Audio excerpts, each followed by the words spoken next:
Yahoo, sejarah masuknya Injil di Pulau Nias kita sudah dengarkan dari perspektif Katolik dari Pastor Johannes M. Hemmerle. Sekarang ini kita akan mendengarkan dari pakar yang sungguh tidak lagi dipertanyakan dan diragukan, yaitu dari Bapak Dr. Tuhoni Telombanua MSI. Beliau akan menuturkan kepada kita bagaimana seluk-beluk sejarah masuknya Injil di Pulau Nias berdasarkan perspektif dari agama BNKP atau agama Kristen Protestan. Dan yang paling menarik pada sesi ini adalah bagaimana Injil itu mempengaruhi kebudayaan dan sendi-sendi kehidupan masyarakat Nias. Apa yang terjadi? Apa yang berubah? Dan bagaimana masyarakat Nias menanggapi itu? Dan pada endingnya bagaimana perubahan itu terjadi hingga saat ini dan apa saja dampaknya. Ayo kita dengarkan bagaimana penuturan Pak Pendeta Dr. Tuhoni Telombanua dalam perspektif agama Kristen Protestan. Jangan lewatkan video ini agar Anda tidak kehilangan berita keselamatan.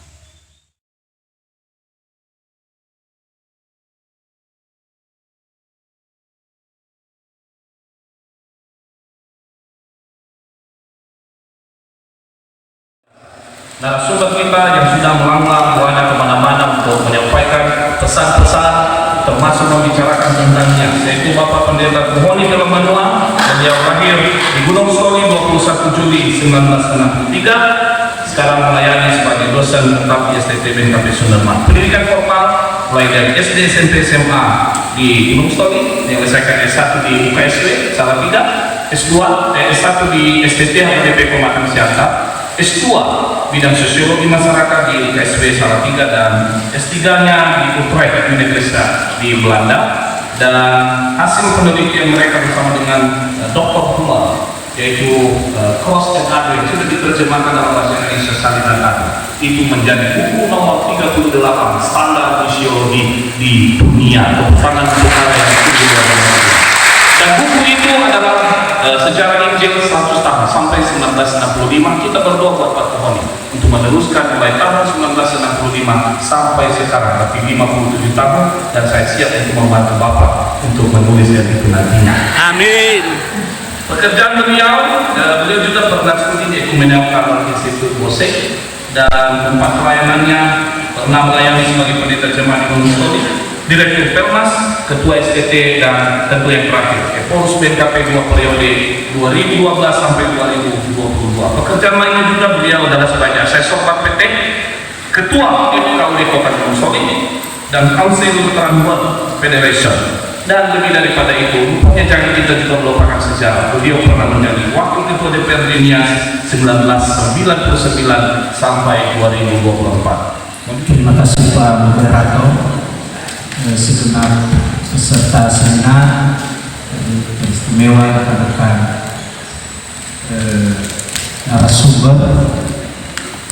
Kamu adalah sahabat kata Yesus, karena itu saya menyapa sahabat-sahabat semua. Yahoo.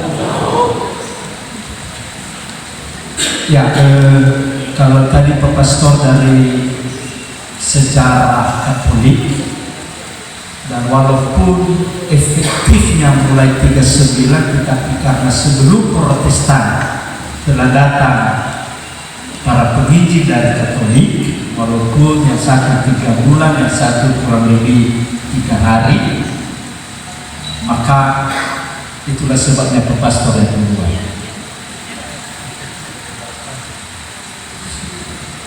Saya membahas 4 poin saja. Yang pertama, dari Borneo ke Tanah Batak dibelokkan ke Nias. Yang kedua, Nias sebelum kedatangan Injil, kita melihat sekilas saja, kalau detailnya ada di narasi. Lalu bagaimana proses masuknya Injil, saya beri judul proses keluar dari agama suku masuk Kristen yang dibagi per 25 tahun.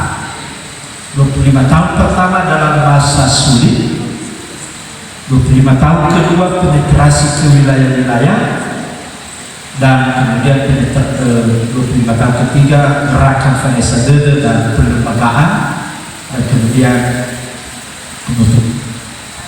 Nah, itu yang akan saya sampaikan bagikan kepada kita semua.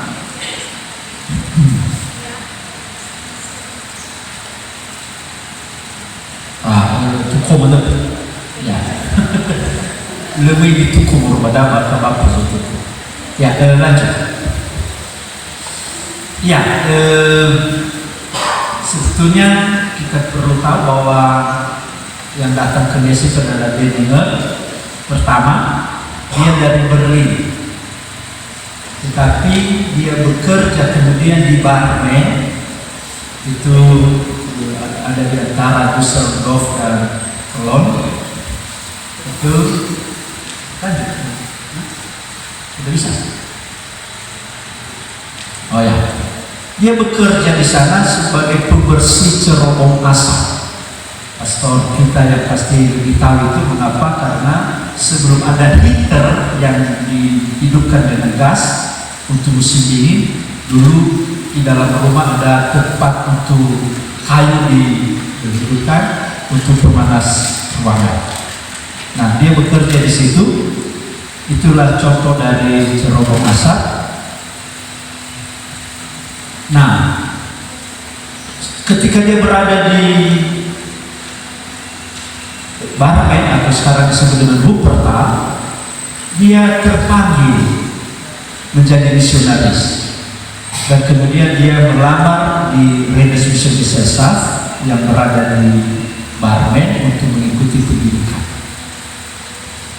Perlu kita ketahui dulu bahwa setelah reformasi ada zaman yang disebut dengan Aufklärung, masa Enlightenment atau pencerahan, dan di situ ada beberapa reaksi. Salah satu reaksi ketidaksetujuan dengan rasionalisasi adalah pietis. Pietis ini yang memberi penekanan kepada kesalehan.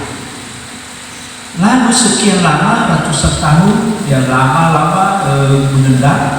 Tapi kemudian di abad ke-18 muncul lagi gerakan atau semangat pietis itu dalam bentuk gerakan kebangkitan yang disebut revival.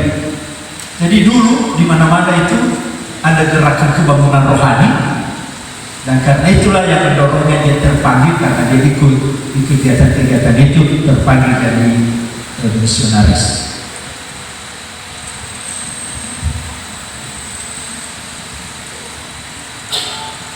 Hukum mendapat ya. Ini hanya disinilah Barmen itu sekarang masih berfungsi. Lanjut saja Pak. Nah, kemudian setelah tamat dia diutus ke Borneo, dan umumnya misionaris ini ditahbiskan atau diordinasi, lebih tepatnya dilantik pengutusannya di gereja Unterbarmen di Barmen.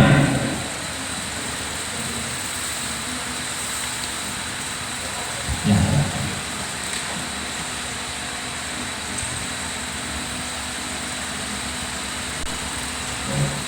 Ya, inilah gereja itu, dan setelah dia diutus maka dia pergi ke daerah Borneo.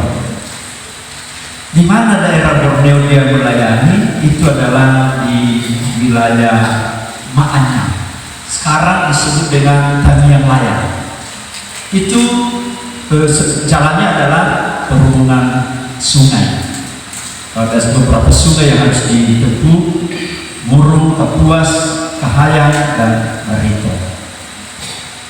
Disinilah dia pertama sekali tinggal, yaitu di rumah kepala suku Pelang. Rumah itu cukup lama tapi terus direnovasi. Tahun 2015 saya ke situ, saya ambil foto itu. Dan tetapi Karena di situ sangat kuat agama Hindu setempat itu lokal, maka kepala desa Telang itu menyuruhnya ke desa tetangga yaitu Marutulu. Di Marutulu lah ini dia, dan itu masih ada pondok yang terus miliknya balai Hindu itu dulu, dan disinilah dikisahkan tempat Denninger mengajar anak-anak. Ini hanya sekedar info bahwa sampai sekarang di Marutulu itu ada sumur Denninger, dan di tempat pohon itulah dikabarkan waktu saya ke sana rumahnya ada. Jadi di belakang pohon itu ada sumur, dan itu sudah dibangun sekarang kerjasama dengan GKE. Mereka membangun sumur Denninger karena dia juga adalah misionaris pertama di wilayah Tamiang Maya. Nanti penggantinya adalah Johan Klamer. Johan Klamer inilah yang kemudian, mohon maaf, saya sangat menghargai karena Pak Lee pernah mengatakan sudah dapat foto Denninger. Padahal foto itu bukan Denninger tapi foto Klamer. Mungkin bisa ditampilkan foto itu.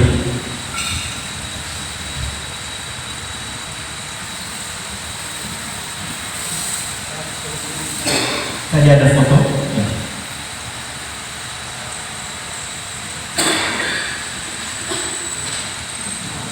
Yang di bawah.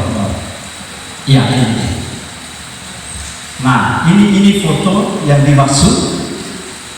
Tapi memang saya bisa pahami karena kalau dilacak di Google, lacak saja Denninger, maka yang muncul foto adalah ini. Bisa dilacak di Google. Tetapi sesungguhnya itu bukan Denninger. Ini adalah Karl Johan Klamer yang kemudian diutus ke Tanah Batu. Dia ditempatkan sebagai penerus dari Denninger. Nah, itu hanya sekedar info saja karena supaya tahu saya sendiri sudah berulang kali ke Berlin menelusuri arsip di Wuppertal, pergi ke Swiss karena ada sempat kerjasama Borneo dengan Basel Mission, gitu ya. Dan ternyata kita tidak dapat fotonya. Tidak apa-apa supaya kita jangan tuhankan dia. Dia sempat membaptis orang di situ bernama Mucan dan istri Mucan, tapi ketika dibaptis dia diganti nama. Mucan menjadi Simeon dan istrinya menjadi Hawa. Itu bahasa betina Adam menjadi bersama, Hawa bersama. Tapi itulah yang diberikannya nama. Nah, kemudian terjadi perang Hidayat tahun 1859. Sebetulnya perang Hidayat itu bukan benci kepada misionaris, tapi ada dua bersaudara, Hidayat dan saudaranya, tetapi Belanda mendukung yang saudaranya menjadi pangeran, dan karena itu yang disukai rakyat adalah Hidayat. Nah, dan itulah yang mengadakan pemberontakan, melawan semua yang berkulit putih tanpa pandang bulu, dibunuh semua kalau perlu. Tapi 9 dari antara itu misionaris yang ada di wilayah Maanyam itu meninggal. 4 misionaris dan 5 keluarga mereka. Sehingga pindah.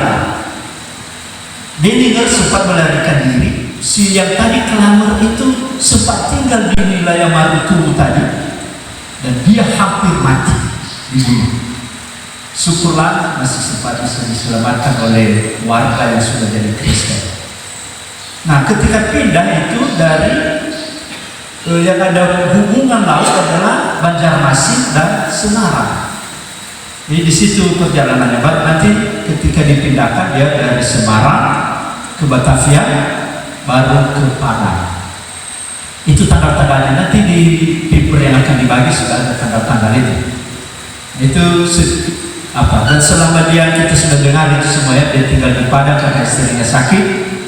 selama di Padang itulah dia bertemu orang Nias, ya, dan dia melihat ada 3.000-an orang Nias di sana, dan dia sempat membaptis 2 orang.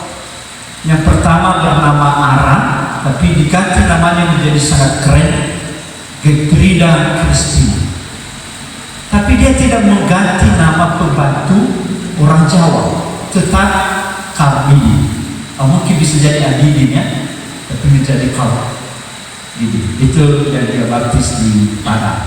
Nah, kemudian pertemuan dan keprihatinan yang melihat Romihan Iniger memutuskan pindah ke Tanah Batak.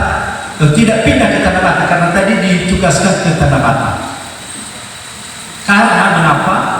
Karena perang di Hidayat itu, maka Borneo ditinggalkan. RMG sempat pergi ke Belanda dan di situ dia melihat aksara Batak dan dia bertanya di mana Batak. Kemudian itulah yang membuat nanti Dr. Fabri, inspektur dari Rennes Mission Desa itu memutuskan untuk pindah ke Tanah Batak. Denninger ditugaskan ke situ. Klamer yang tadi penggantinya itu juga ditugaskan di situ. Tetapi Denninger berbelok, dia ke Nias. Dia berangkat dari Padang tanggal 13 Agustus dan tiba di Gunung Stoli tanggal 27 September, dan dia untuk sementara tinggal di government class, itu sekretaris pemerintah sipil, yang kemudian ini dirayakan oleh NKP dan gereja lain sebagai kedatangan berita Injil Lukas.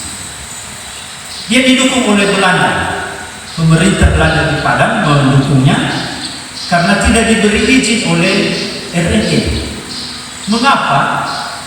Ada ini Baron BR Van Hovel menulis, didikelawarkan Nias secara Kristen supaya mereka dapat mengasihi sesama mereka, membangun sekolah-sekolah lah, menanamkan agama dan kebiasaan ke dalam hati penerus mereka. Ajarlah mereka bagaimana mereka dapat menemukan makanan dan pakaian dengan cara lain selain merampok dan membunuh. Singkatnya, ubahlah keseluruhan masyarakat ini melalui kekristenan. Jadi itu pejabat penting di Batavia yang melihat Nias waktu itu. Baik, itu sebelum. Sekarang kita melihat dulu bagaimana Nias sebentar. Ya, secara singkat bisa dikatakan terisolir, tidak ada hubungan waktu itu antar Banua. Banua adalah basis kemasyarakatan dan terpisah-pisah, dan terjadi perang antar Banua, bahkan antar Uri. Yang ada paling tinggi adalah koalisi Banua yang disebut Uri. Jadi Nias tidak pernah satu. Perlu kita catat itu. Nias tidak pernah satu. Mata pencarian adalah bercocok tanam, beternak, berburu. Kalau kita lihat rumah-rumahnya waktu itu, ada yang tinggal di Ose, lama-lama lebih besar lagi ada di halaman, dan kemudian didirikanlah Om. Pakaian harus tahu mana dan Italia yang masuk ke daerah itu pakaian umumnya bayar yang di dalam suku-suku Zoyo dia di Formaban di Padang ada Lutro. Tapi nama fana ini terlebih dari saudara saya norma Holu, norma Ladari. Bah umumnya ini laut Zauber tanda dunia you can see.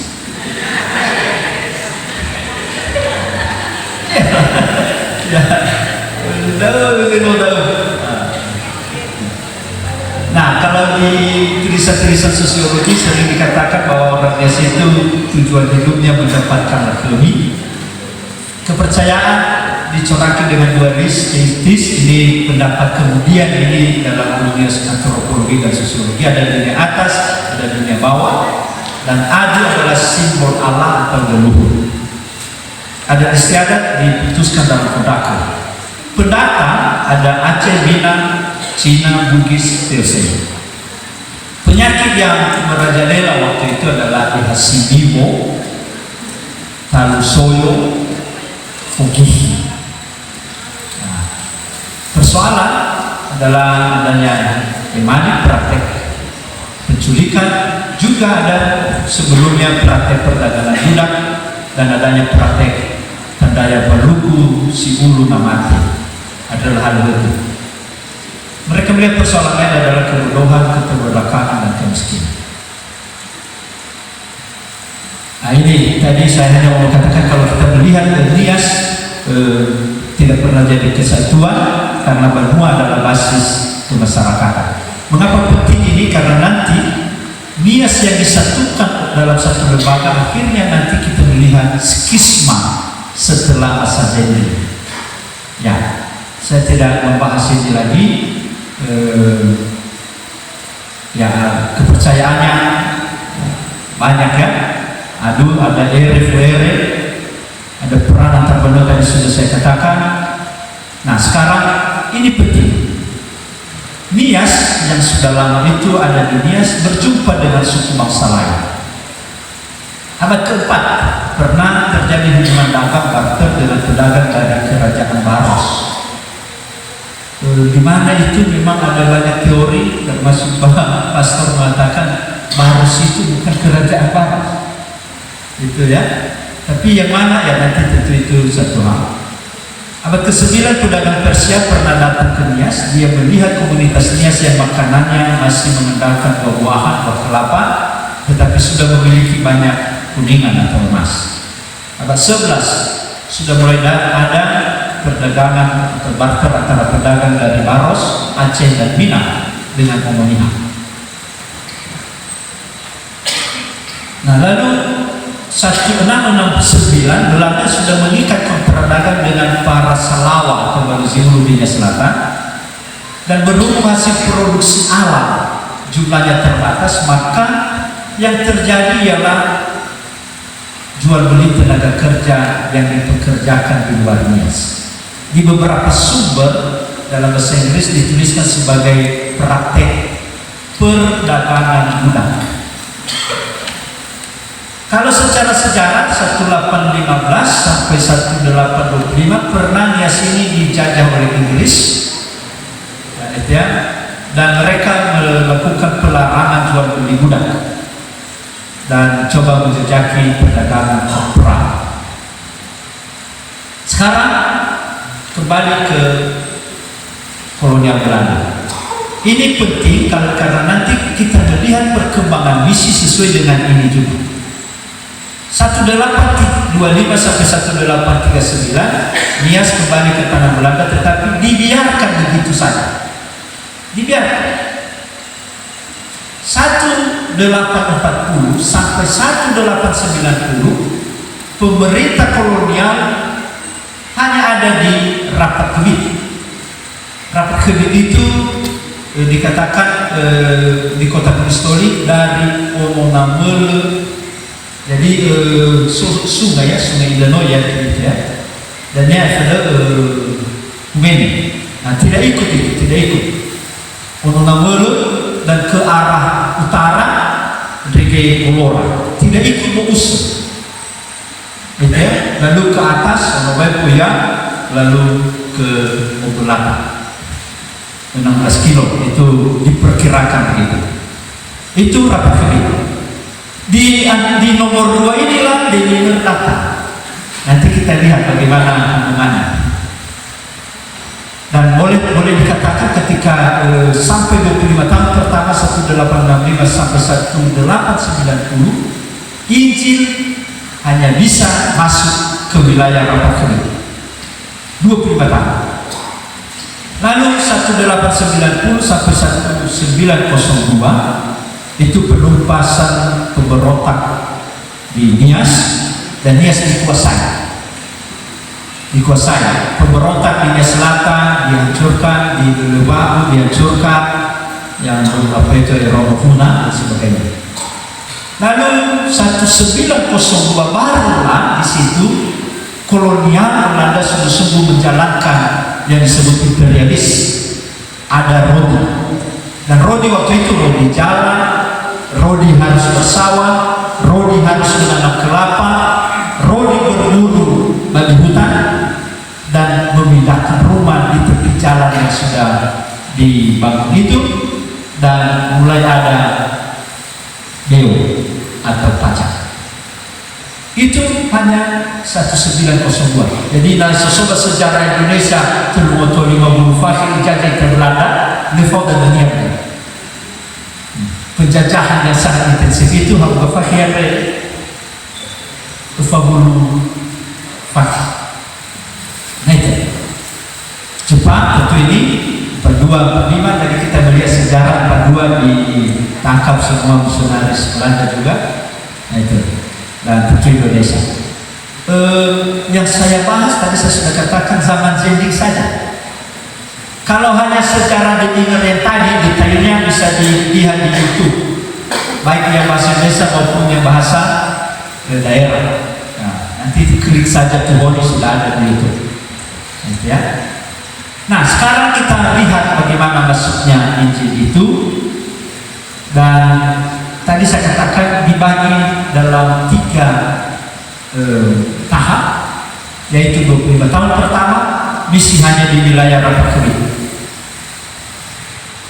Nah, sebelum itu bagaimana mereka dulu melihat, para misionaris untuk 25 tahun itu melihat akar kemiskinan di Nias ini? Ada 5 katanya, dan ini penting sekali. Dari seluruh dokumen-dokumen kita mendapatkan ini: hidup dalam kegelapan kekafiran, beradu bafoer. Ada istiadat yang membelenggu, terutama hadap Omar Bapak Amati. Perang antar benua, peradaban yang masih tertinggal, ada kebodohan dan ada penyakit, dan struktur kemasyarakatan yang menindas kaum lemah. Jadi ternyata mereka melihat rasa lawan, rasa ulu menindas kaum lemah dalam struktur menurut mereka.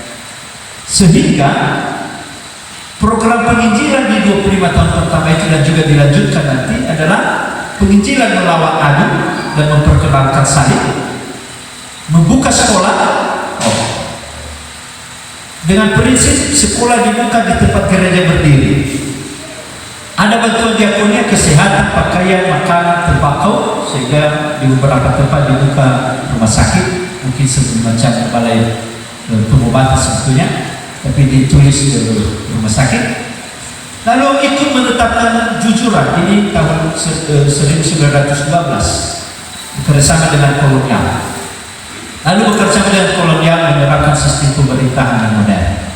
Nah, itu yang terjadi. Inilah wilayah Rapakuri. 25 tahun pertama apa yang dilakukan?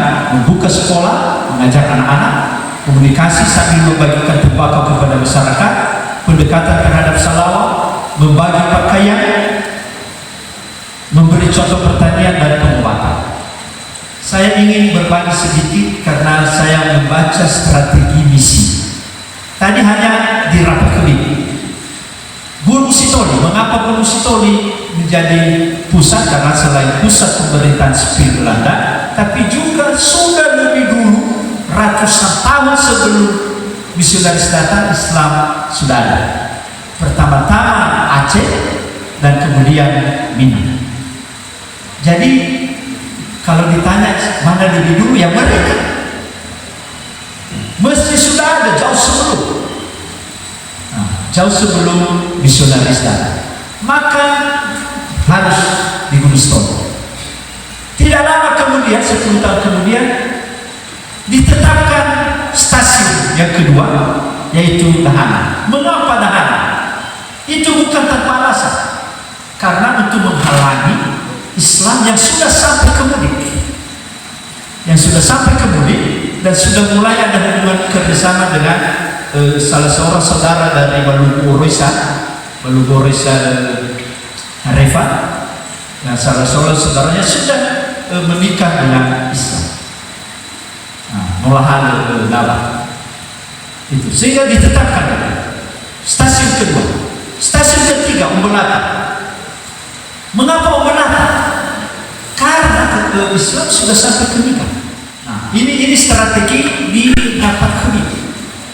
Nah, sehingga dalam 25 tahun itu ya baptisan terjadi 9 tahun di Gunung Stoli stasiun. Nah, sekali lagi seluruh dokumen disimpan di stasiun itu ada di Gunung Stoli. Siapa yang dibaptis? Dari 2 kelompok masyarakat. Kelompok Yawaduha dari Naat, Madosibua, dan kelompok Siforoasi Weberua, Madonilopanu. Tinggal berbesok Bapak pada agak so Siforoasi. Yang dibaptis pertama itu 25. Dan ketika dibaptis, nanti saya beritahu, mereka bagi 2. Misionaris Denninger membaptis 12 dan Kramer membaptis 13. Mengapa? Ya, ini yang tadi stasiun Gunung Stoli, stasiun Dahana, dan stasiun Ubelana. Itu misionarisnya Denninger, Kramer, Suderman, Wilhelm Thomas. Nah, ini strategi membagi-bagi penginjilan waktu itu lah, bagi Pago, Aspirin. Kebetulan perusahaan Aspirin itu ada di Wuppertal, di Unterbarmen. Nah, jadi Awakera Bamaba. Nah, inilah baptisan pertama. 12 dibaptis Denninger, 13 oleh Kramer. Nah, Friedrich Kramer ini dari wilayah Westfalia. Saya masih belum temukan di mana. Suderman juga dari wilayah Westfalia. Saya bersyukur bersama Ibu Ketua BKG sudah berkunjung dan tinggal di kampungnya Suderman selama 4 hari. Baru-baru. Nah, jadi nanti ya bisa cerita panjang karena masih ada sedikit lagi yang saya sajikan. 12 sebagai simbol 12 murid Yesus. Jadi simbol bahwa Bias ini diutus untuk seterusnya menginjil, kira-kira itu. Nah, yang ada ini gambar Kramer, bukan, tidak kita temukan yang Denninger ya. Kemudian Denninger membaptis lagi 19 orang kemudian di bulan Agustus. Nah, Denninger menerjemahkan Injil Lukas yang dibantu oleh the British and Free Bible Society. Injil Lukas itu memang kalau Bapak Ibu mau lihat, datanglah ke museum. Saya sudah titip karena saya takut tidak bisa memelihara, jadi saya sudah titip ke Pak Pastor supaya siapa tahu ada yang berminat datang lihatlah bagaimana Injil Alkitab pertama itu, khusus Injil Lukas diterjemahkan oleh Denninger. Hanya letaknya lagi wah.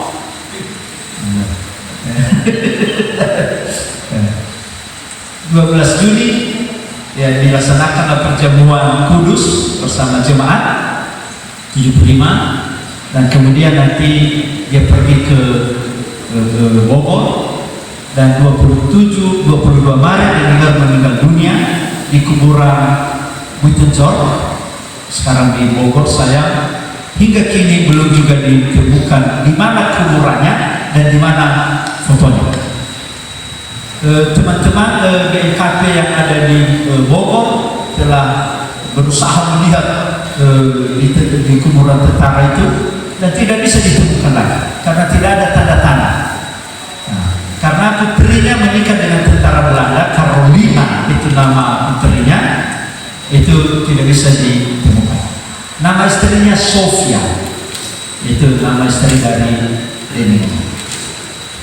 Nah, pada 25 tahun pertama, itu makanya tadi saya katakan hanya di sekitar Gunung Stoli bisa bermasuk. 25 itu mencoba di tempat lain, yaitu di India Selatan. Ya, itu di India Selatan, di Bagolangi dan Baruzawa, tapi kakak. Juga di wilayah Fagule.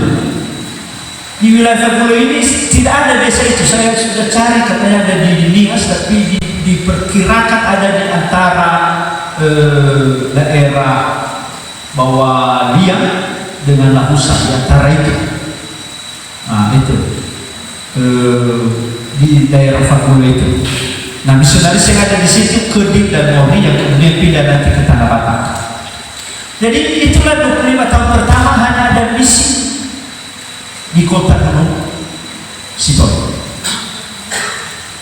Yang kanan stasiun Gustol, stasiun Belanda, stasiun Tahana. 25 tahun kedua, ini menarik. Misi mulai masuk ke wilayah tengah, barat, timur, utara, dan selatan. Mengapa? Ini dia. Direktur RMG tahun 1890 datang ke Belanda meminta perhatian supaya kolonial Belanda menciptakan keamanan dan menguasai Nias. Itulah sebabnya tahun 1890 sampai 1902 dilakukan penaklukan terhadap para pemberontak dan mereka menguasai Nias. Seiring dengan itu juga 1890-an sampai 1915, 25 tahun, misi menyebar ke utara. Bouse semacam pintu masuk ke utara karena Islam sudah diulur. Jadi di sampingnya ada Bouse untuk menangkal jangan sampai pergi jauh. Kemudian ditetapkan diri si Baziaya karena di Lafau waktu itu pusat perdagangan budak, di mana orang Aceh berkuasa. Yang pusat Acehnya ada di Toyolaba dengan ada lepat sebuah sebuah mimpi. Nah, ada kisah bahwa itu sebenarnya adalah Nyakdi, tapi karena orang Nias tidak bisa menyebut bahasa Nyakdi, maka menjadi Nataoya. Lalu ke tengah Lelegua, Sudarman pindah dari Tahana ke Lelegua, dan itu pintu untuk bisa masuk ke tengah dengan pusatnya Siforwas. Itu ke tengah. Mengapa ambil jalan itu? Karena ada strategi misi ke ini adalah serbu gunung. Rupanya Balehalu, Saita Paho, pemberontak di wilayah gunung itu. Itu daerah angker waktu itu. Maka Lafaule, Morosabadaye, timur, lalu pintu masuk adalah Humene, lalu kemudian pusatnya nanti di Subayana. Di tengah Lelegua dan masuk ke dalam Siforwasi sehingga serbu gunung. Itulah strategi misi waktu itu. Nah, lalu di Nias Barat, Fadoro Tugala, Lamusa, dan Lelebau. Dengan Lelebau Nias Barat Nias Selatan, tapi ada Lelebau di Nias Barat. Mengapa Fadoro Tugala?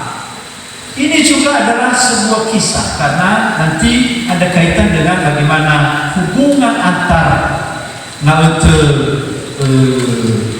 Gemi Daini dengan dia. Karena dulu itu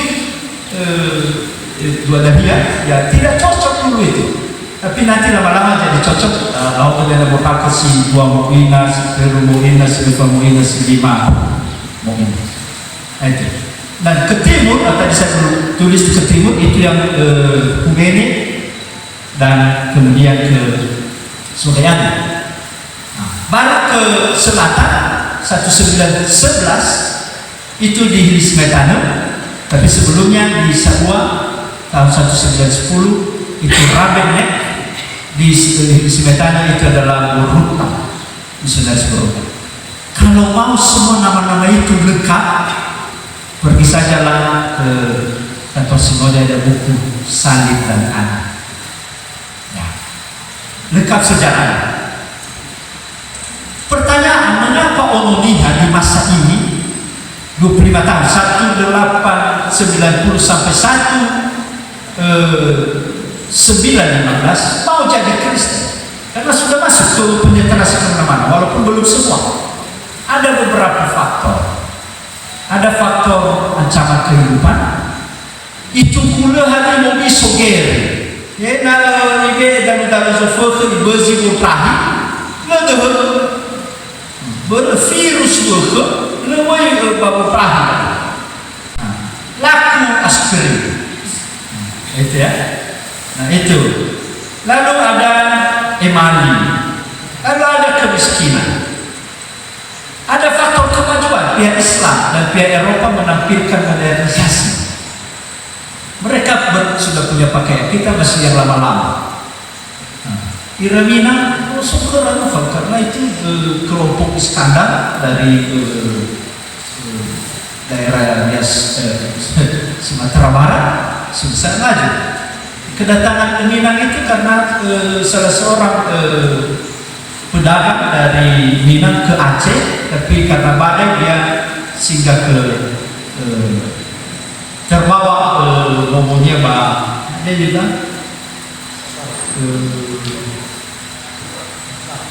Gunung Utara dan Gunung Utara. Letak dia lagu-lagu ada di Belum.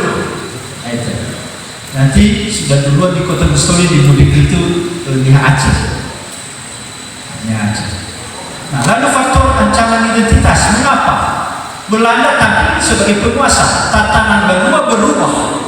Tahun 1914 ada residen di Sibolga, terhierarki ada asisten residen di Gunung Stoli, di bawahnya ada kontrolor, di bawahnya baru Tuheleri, baru di bawahnya ada Salawa. Yang tadinya Salawa punya kuasa penuh, sekarang di kuasa segera terus Jawa menjadi terhierarki. Nah, jadi goyang sistem kemasyarakatan. Dan karena itu fahu lelaka Salawa enadu tuwalinya kiri subur fahu ira bazafusni. Dan dengan demikian status selama Anda masih tetap berwibawa. Ada fahu Salawa Indonesia yang kau ini ngeh mana Salawa kabai Davido ikau ni ngeh mana apa ya Salawa lah kau ni nasionalis saya begini terjadi perubahan sosial yang luar biasa. Rodi juga membawa perbaharuannya. Nah itu ada faktor pembebasan. Nah, ini juga mengapa orang Nias menjadi tertarik pada kekristenan. Anak kembar tidak lagi atau tidak boleh dibunuh. Nama anda di Filipina masuk di Fairo, ireke lah bunuh, lebih berdaga babala tali bau keu. Irege ada dua-duanya harus mati, ada yang salah satu. Meniruki kepala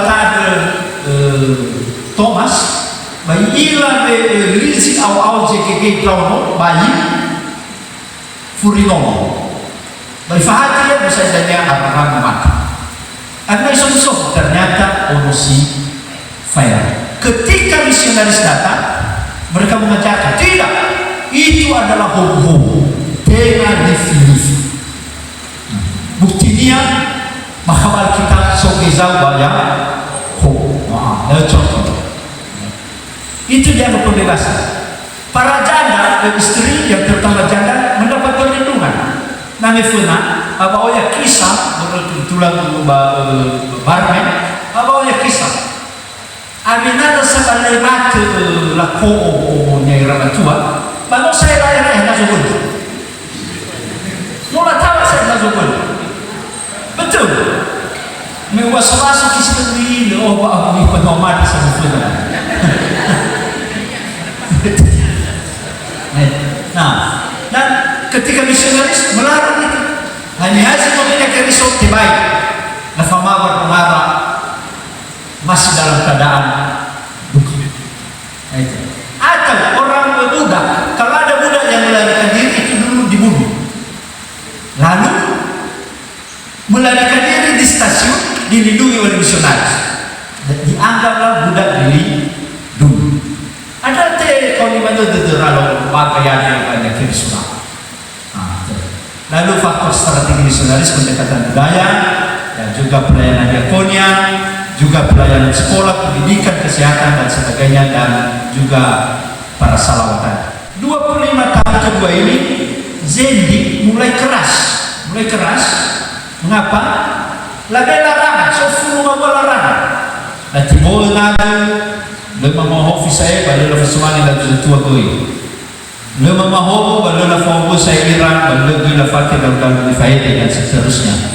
Lehati famodi babangaru, famodi babadabina dan tidak saya. Pemaham mihat dan lain-lain, famodi pada tidak saya. Laboy pagmafaya, lelabadi bemabu ufadiyah. Tinggal dari wajah baga lelabadi dulu. Lelabadi bemabu, tulisan tradisionalis. Lelabadi bemabu. Berarti yang akan sumber bahasa munihan lelabadi.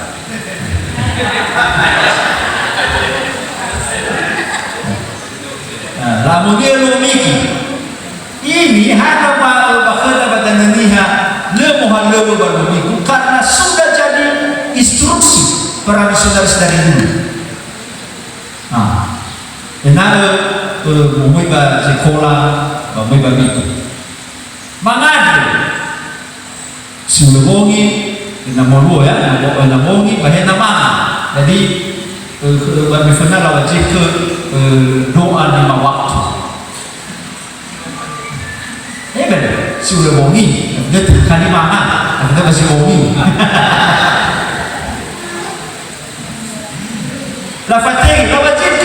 Lafateng kau nora basikura wajib. Hanya wajibnya kerisum dan olatar katekismus betul labapis harus lakukan. Berlatar katekumnya ada pemahaman itu misalnya. Nasyafuria ada. Bila pengobatan Ronora ba zitengan yang keriso. La bahasa ibang bahasa kifu. Ba natolang bahasa ilasuna. Moroyawan ya masih lakukan tapi fanghosi masih lakukan tapi fangopo lemane relao berlemane famako ba akabira la tiga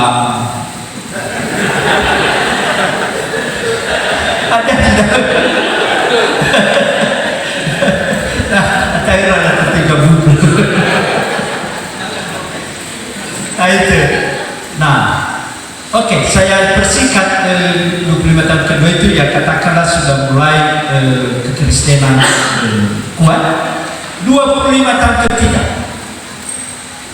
Ini terakhir bahwa 1916 sampai 1940 apa yang terjadi? Fangesa dulu. Dan inilah yang sebenarnya membuat jumlah kekristenan yang tadi di data Pak Pastor 150 dari 200 yang sudah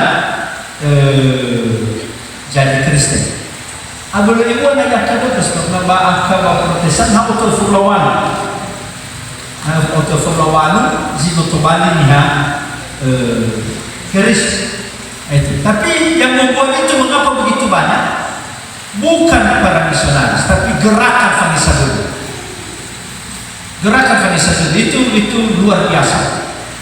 Dan nanti sinode pertama pembentukan BKB. Dan kemudian tahun 40 Perang Dunia Kedua tanggal 10 Mei terjadi Perang Dunia Kedua, maka seluruh misionaris Jerman ditangkap oleh pemerintah Belanda. Dalam konsep ini boleh dikatakan bahwa hukum fena, agama lama, budaya telah kalah. Tetapi sesungguhnya seperti ilalang, akarnya masih hidup dan bisa tumbuh kembali. Bahkan ilmu kita ada. Hewa yang otu ada 52 fitu paham. Sedikit panggil saja, karena ini sangat berperan dalam kehidupan kita.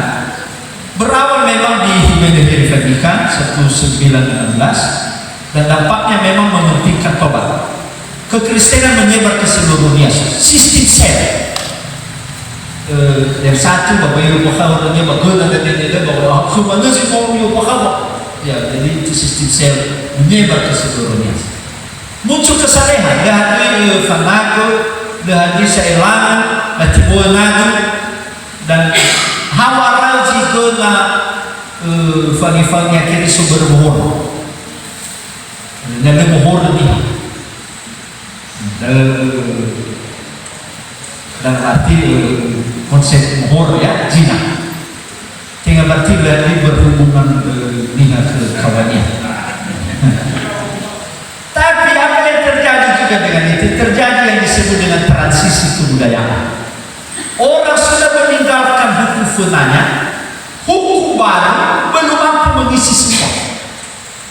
Dan ini yang disebut dengan vakum religius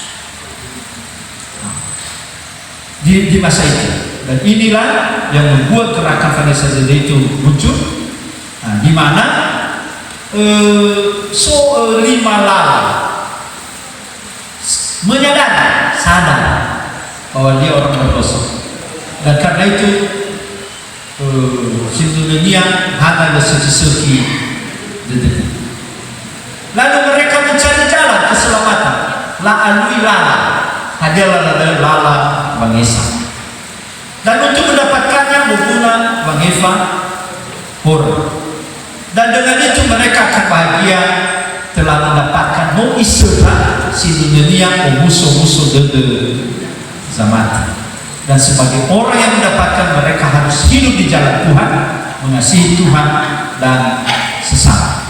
Teologi Vanessa ini sebetulnya tersosialisasikan dalam ajaran gereja kita di Nias melalui buku Tedeniha Karang Bosner, Kekolinya Keriso Bunia, juga nampak di tata gereja pertama, siasat gereja pertama yang dibentuk itu.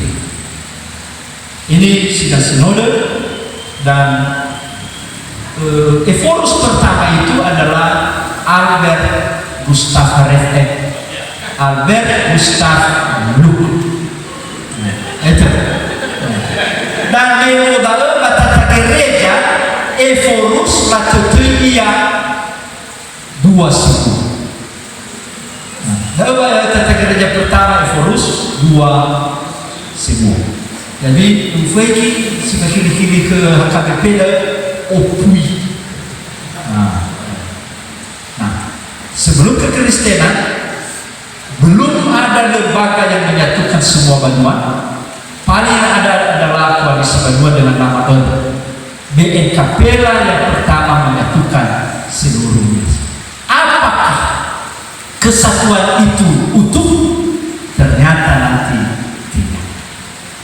Hanya 6 tahun kemudian 46 AMI di Idanoi berdiri. Tidak lama kemudian 52 ONKP di sebelah barat berdiri. Kemudian banyak sekali lagi peristiwa yang ada di dalamnya, tapi ini tutune nosa ada si 5 yang ada atau fanura nosobahan bahkan ini dari Ozania Fabulu yang ke-50 namike Katolik F2 yang ke-50 bagi EKP Fabulu yang ke-50 disebut masa moratorium. Tidak ada hubungan, mengurus diri sendiri. Dan apa yang terjadi di situ? Mampukah mengurus diri sendiri? Ternyata yang nama di sana. Dan salah satu yang terjadi adalah nama timur terjadi bagi satu besi Sifona, barat terjadi bagi satu besi 2 yang disebut Vanessa Solana. Itu dan macam-macam lagi. Dari seluruh hasil zending itu, ini yang paling terakhir pemoderaran. Dari seluruh datangnya Injil itu 75 tahun, maka Nias berhasil hidup di 3 jalan. Tadinya hanya 1 benua integrasi, sekarang sudah 3 jalan. Sara lala pada, Sara lala fareta, Sara lala agama. Di situ kita ada kadang harmoni, kadang dualis, kadang konflik, kadang Bagaimana kita mengisi itu setelah Perang Dunia? Tentu ini tugas para panelis berikut. Salam. Baik, mari kita memberikan tepuk tangan aplaus yang luar biasa kepada narasumber yang kedua.